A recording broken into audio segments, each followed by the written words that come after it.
Fala meus caros, Lucas aqui para mais um vídeo e hoje aí um vídeo diferente pro canal. A gente vai tomar café e falar mal do React.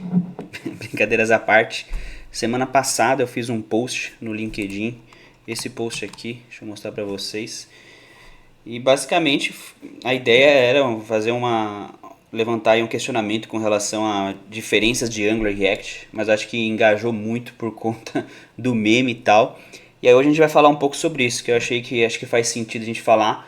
Eu acho que tem muito vídeo sobre isso na internet e tal, mas eu quero trazer uma visão aqui talvez um pouco diferente aí pra vocês. Então acho que é um vídeo aí que vale pra não só pro cara aí que tá começando agora, mas quem já trabalha e tal, que acho que dá pra abrir uma discussão em cima disso, tá? Deixa eu me voltar aqui. Beleza, então acho que o primeiro ponto que eu queria falar com vocês é com relação, eu acho que o principal ponto que eu vi aqui do pessoal nos comentários é sobre a questão, mas o Angular é um framework e o React é uma biblioteca, então o Angular, ele, a princípio, ele tende a ser mais complexo, ter mais recursos e tal, tá? De fato, a gente tem isso, o React ali, ele vai ter muito menos recursos nativo.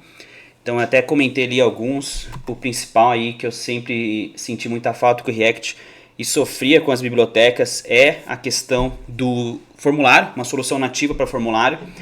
Ainda mais eu que gosto de trabalhar com TypeScript, e aí com React acabava que precisava, além de importar uma biblioteca, que geralmente eu utilizava React Hookform, e a gente tinha que importar, por exemplo, alguma outra solução para trabalhar com tipagem. Eu que, por exemplo, gosto de trabalhar com TypeScript. E aí sempre trabalhei com TypeScript dentro dos projetos React. Tá? Então tem essa questão, tem outras soluções nativas aí que a gente não tem como fugir, que é requisições HTTP. Então no React você vai ter que instalar aí uma lib para fazer isso, tá? Tem aí o próprio fetch do JavaScript que a gente pode utilizar também. Porém aí o pessoal geralmente utiliza outra biblioteca, principalmente quando quer trabalhar com intercepts, por exemplo, e aí acho que uma que é muito famosa aí é o Axis, tá? E o Angular já vem com tudo isso pronto. Então o Angular tem lá um HTTP client para trabalhar com soluções aí para integração, né? Então os métodos HTTP tudo junto lá. Tem também solução nativa para formulário, tem uma solução nativa para roteamento e tal. Tudo isso que não tem no React. Então a gente tem que acabar instalando outras bibliotecas. E aí o que eu comentei um ponto que é importante, que muitos não têm essa noção quando está começando, porque você está começando, você está trabalhando em tese, em projetos mais simples e tal, ou se você é júnior numa empresa, geralmente você trabalha basicamente ali com desenvolvimento, acho que não tem muita vivência com o pós-desenvolvimento, então testes, pipeline, deploy, tudo isso, tá? Então esse foi o ponto que eu quis levantar, porque basicamente hoje, em muitas empresas, a gente tem o quê? A gente tem todo um processo de configuração CI/CD aí com GitHub, GitHub e por aí vai. E nessas etapas, uma delas é o quê? É justamente a parte de verificação de vulnerabilidades, tá? E aí esse processo basicamente o quê? A gente vai ter ali algumas outras ferramentas para integrar com essa esteira, e o nosso projeto ali, as bibliotecas elas vão passar por uma varredura e buscar vulnerabilidades. E o que acontece? Quanto mais bibliotecas estiverem instaladas ali, maiores as chances de a gente ter problema. E cara, eu mesmo trabalhando com Angular eu já sofri já de bloqueio porque a gente tinha que subir e, putz, uma biblioteca lá apresentou vulnerabilidade. E isso acontece da noite pro dia. Você fez um deploy ontem, tudo certo. Aí você vai fazer um deploy hoje, pum, quebrou. Apareceu alguma vulnerabilidade na biblioteca e você vai ter que atualizar a biblioteca e é uma complicação. Então, quanto mais bibliotecas, maior é o que? A sua chance de ter problema com isso. Então, esse é o ponto que eu quis levantar, tá? Não que o React ele seja ruim por ter que instalar muitas bibliotecas, mas é um ponto de atenção, tá? E beleza. E outro ponto ali que o pessoal sempre comenta nessa treta aí, entre aspas, React versus Angular. Então, o primeiro é esse, que é a curva, que é a biblioteca versus framework, que não existe aí a comparação. E o outro é a curva de aprendizado, tá? Antes aí, tá? Quando eu comecei a aprender o Angular, cara, eu comecei a aprender Angular, React e Vue. Eu meio que comecei a ver os três, porque eu tinha interesse no front-end, eu estava começando no desenvolvimento web, então eu estava naquele momento de estudar aí, né, HTML, CSS, JavaScript.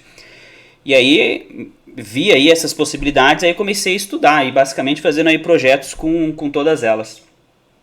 E realmente, a curva de aprendizado do Angular, ela é um pouco maior. Mas o que seria aí essa curva de aprendizado, na minha opinião? É basicamente aí o processo de você iniciar com a ferramenta e se sentir confortável, né, em desenvolver. Ou seja, os processos, os fluxos ali, eles passam a fluir de uma forma mais natural. Tá? E isso realmente era verdade com o Angular, na minha opinião. Por quê? Antes aí da versão 14 do Angular, a gente tinha o quê? A gente tinha tudo que se desenvolvia dentro do Angular. Então, componentes, as diretivas, pipes e por aí vai. Tudo isso a gente tinha que acoplar dentro de módulos, tá? Então a gente tinha lá o ng modules. Então o que é isso? Então vamos supor, não bastava você ter um componente, aí eu quero, por exemplo, dentro desse componente ter um botão que a gente vai clicar e vai fazer o roteamento para uma outra rota. Eu vou lá, importo o router lá e dou um navigate. Tá? Não bastava isso, por quê? Tudo tinha que estar dentro de uma estrutura de módulos. Então o seu componente ele tinha que estar o quê? Declarado dentro do módulo, e esse módulo ele tinha que importar outros módulos e pacotes para você conseguir utilizar dentro do componente. Então tinha que ter um módulo, que nada mais é do que uma classe JavaScript comum, e aí a gente configurava ele como um módulo, utilizando aí alguns decorators lá do Angular. E aí dentro desse módulo, sim, eu tinha que importar um módulo de rota, ou um módulo de formulário para mim utilizar um formulário. Não bastava eu ter o componente importar. Cara, isso aí era horroroso, porque levava um tempo até você entender. Cara, jorrava bugs assim no seu console, porque você tinha um processo que não era rápido para entender todo esse contexto de módulo. Então isso aí era bem complicado, tá? Mas com a versão 14 a gente teve aí a não remoção, tá? Mas o ng module ele passou a ser opcional. Então hoje a gente consegue o quê? Eu consigo criar um componente que a gente chama de standalone, tá? Que é o componente apartado e isolado de um módulo. E aí a gente consegue, da mesma forma que a gente faz no React. Então o componente, se ele vai utilizar um formulário, criar um formulário, ele mesmo vai importar as ferramentas de formulário para usar nele, tá? E aí isso diminuiu muito a verbosidade, tá? Não só a verbosidade, mas também a complexidade para a gente entender como o componente funciona dentro do Angular, tá? Então, na minha opinião hoje, tá? O Angular ele tem uma curva de aprendizado maior do que o React. Cara, isso para mim cai por terra, tá? Eu não acredito mais nisso hoje. E tem outro ponto muito importante que a maioria das pessoas não leva em consideração quando a gente está falando sobre Angular versus React, tá? Que é o que? É o processo de você, como eu posso dizer, ter as noções aí mais complexas e profundas da ferramenta para conseguir desenvolver e criar aí aplicações, aplicativos mais performáticos e complexos, tá? Porque acontece, eu vejo que o Angular, para você dominar aí o framework como um todo e conseguir desenvolver a maior quantidade possível de soluções e de cenários, eu vejo hoje que ele é mais simples que o React, tá? Porque o React, por mais que você instala ali, ele é muito rápido, você instalou, você consegue criar um componente ali, né, com JSX muito rápido, muito fácil. Bota um use state ali, tá tudo bonitinho funcionando. Então, por mais que isso aí seja simples, essa implementação, existe outras variáveis ali que às vezes a gente não coloca na balança quando vai ter essa discussão, tá? Então, para mim, o use state é uma coisa que é extremamente complexa. Então, onde a gente faz, por exemplo, requisição HTTP dentro do React? É dentro do use state? Fora, a gente utiliza uma biblioteca externa, sei lá, um React Query, que eu já utilizei e é muito interessante, inclusive, tá? E, cara, quem nunca pegou um projeto React e acabou ali que foi trabalhar com uma integração e do nada viu ali um loop infinito de requisições e quebrando muitas coisas. O que eu coloco no array de dependências no meu useEffect, tá? Então isso, você entender a fundo, cara, não é simples. Eu acho que é bem complexo. E é uma coisa que, para você trabalhar em projetos reais no dia a dia, você tem que entender, tá? Tem também as questões de memo, tá? Memoização. Então a gente tem lá no React o use memo e use callback, tá? Não são coisas simples de se entender, tá? E tem que ter muita prática ali para você utilizar da forma certa, tá? Tem a questão também que essas soluções aí nem sempre são as melhores. Então tem situações em que você... será que cabe um use memo aqui? Então você vai tentar memoizar aí uma variável. Porém, dependendo da situação, em vez de você ter uma melhor performance na renderização do componente, você tem um caso contrário, você tem uma pior performance. Porque para memoizar você tem um custo ali. E aí, dependendo da situação, é exatamente o inverso. Então, tem que entender muito bem essas coisas. Então, eu acho que o React, para você dominar de fato, eu vejo que hoje ele é um pouco mais complexo, justamente por conta desses pontos, tá? Não são questões simples. Aí outro ponto também que se comenta, então o primeiro foi questão biblioteca versus framework, aí segundo é curva de aprendizado, e aí outro ponto é organização do projeto. O Angular é melhor para projetos empresariais e projetos maiores por conta da organização, e o React é projetos menores, porque ele te dá mais permissão, ele te dá mais liberdade ali para organizar como você quiser, tá? Cara, sim e não sei dizer exatamente se é ou não o certo falar isso, mas vou falar aqui da minha experiência. Cara, eu já trabalhei em vários projetos aí, React e Angular, e cara, eu já peguei projetos React e Angular muito, muito ruins, muito desorganizado, e o contrário também. Então já trabalhei com projetos muito bons e muito bem organizados, tá? E o que eu vejo? Cara, o React, realmente, a gente pode organizar melhor conforme a gente queira ali, melhor no sentido de ter mais liberdade, então isso é verdade. Mas isso não necessariamente te dá uma melhor liberdade. Tá? O que eu quero dizer, né? O que seria liberdade, né? Isso necessariamente é algo bom? Eu ter mais liberdade para escrever o projeto como eu quero? O que é liberdade? Eu poder organizar as pastas conforme eu quero? Eu poder nomear arquivos como eu quero? Então, não sei, tá? Então isso aí acho que é um assunto aí muito complexo. E o Angular basicamente ele vai ter o quê? Ele vai ter a estrutura mais modulada, tá? Então a gente tem uma estrutura mais modulada e a tendência é que se você pegar aí 10 projetos Angulars, eles tendem a ser muito mais semelhantes em termos de organização, nomenclatura, do que se você pegar 10 projetos Reacts, tá? Cara, eu já trabalhei num projeto React que a gente precisava fazer uma anotação para saber onde que estava determinado componente ou determinado arquivo. Porque o negócio, ele descambelhou de uma tal forma que, cara, a gente não entendia nada ali. Era muito, muito ruim. Mas eu já trabalhei também em projetos Angular que, cara, era um horror. Então, nomenclatura sem convenção, componentes ali passando de 1000 linhas. Cara, um componente de 1000 linhas é complicado, né? É tenso. E aí é um projeto que você, tendo do jeito que está, né? Igual eu comentei, todo desorganizado, componente passando 1000 linhas. Cara, esse projeto ali é extremamente complexo ali e difícil para você consertar, entre aspas, né? Então, teste, cara, vai ser muito difícil você conseguir fazer testes num componente desse, tá? Então, eu já vi esse cenário aí ruim tanto pro React quanto pro Angular. E mais aí, o que é verdade que todo mundo fala é que realmente, com o Angular, a gente tem o quê? A gente tem a maior facilidade de manter as coisas na linha, tá? Mas não necessariamente as coisas vão se manter na linha. Então, precisa aí de liderança, padronização,